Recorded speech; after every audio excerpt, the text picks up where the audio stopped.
I call the honourable member Brendan Horan. Very much, Mr. Chair. Sir, excuse me a minute. Lost for words.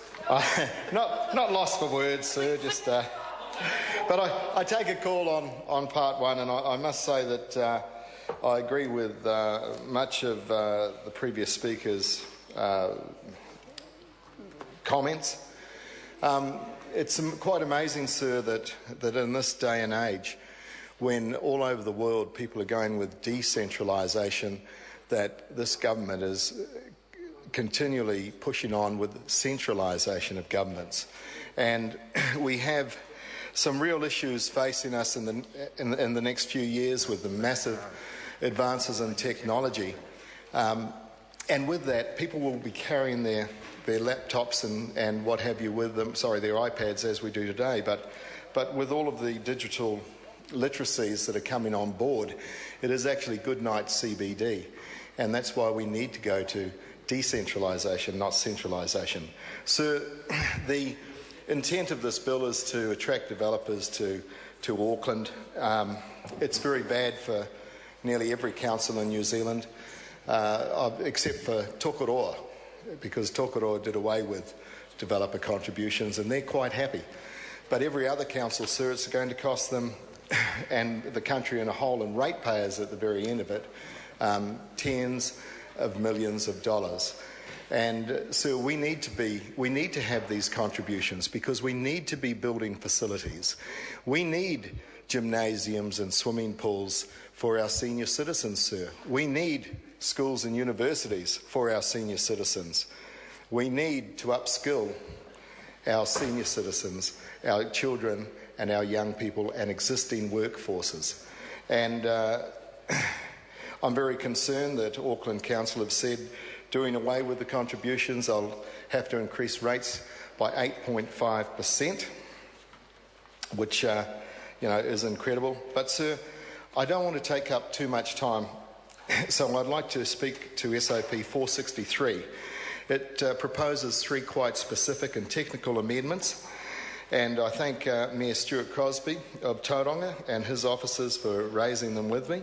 I'd also like to thank Dave Cole, the Mayor of Christchurch. Now, the first change would allow development contributions to rise in line with... Dunedin. Thank you. Sorry, from Dunedin. No, it's not. No. Look, I haven't even started on Christchurch. But I will. I'll get to Christchurch. The first change would allow development contributions to rise in line with changes in the producer price index, that is inflation as it affects the building industry, and that is development contributions will be kept constant in real terms. Importantly, my SOP means that councils would not have to go through a formal consultation process. As I read the bill, councils would otherwise have to embark on formal consultation processes, and on its own that might sound reasonable, but councils are being strangled with consultation requirements, and people and developments have numerous opportunities to have input throughout the year. Allowing councils to ensure contributions to say constant in real terms should not incur extra costs to councils and ratepayers. So I propose amending Clause 36. There is a consequential change to the regulation-making powers in Clause 65.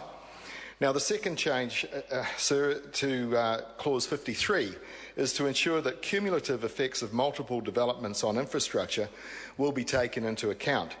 In subclauses A and B, the word or is twice changed to and.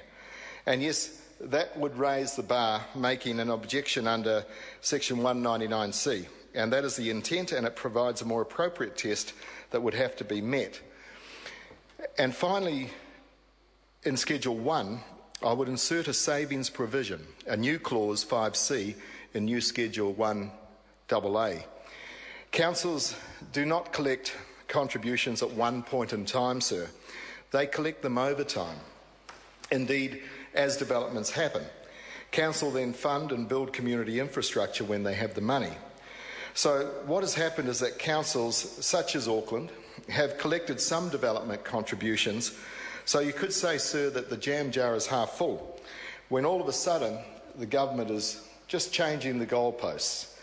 And yes, some purposes, some community infrastructure, Mr. Chair, thank you, Mr. Chair.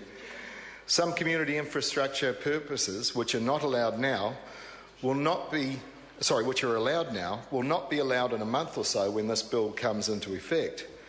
But councils have acted lawfully and properly and reasonably in collecting monies, which have led to the jam jar being half full.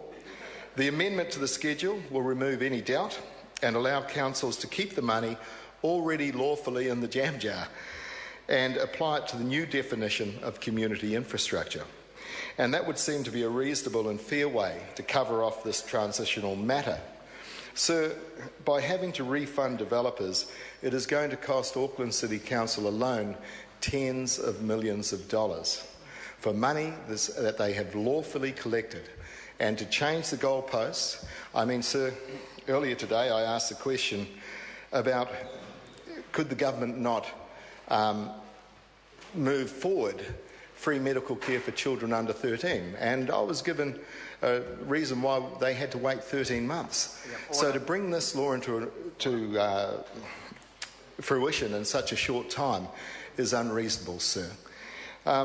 Finally, I would say that with the 39,000 houses that are suggested for Auckland alone, that's over $30 billion worth of development, sir. Who's going to build them? Thank you. Mr. Chair. Kanwaljit Singh Bakshi. I move the question be now. I'm going to hear from Poto Williams. Thank you. Mr.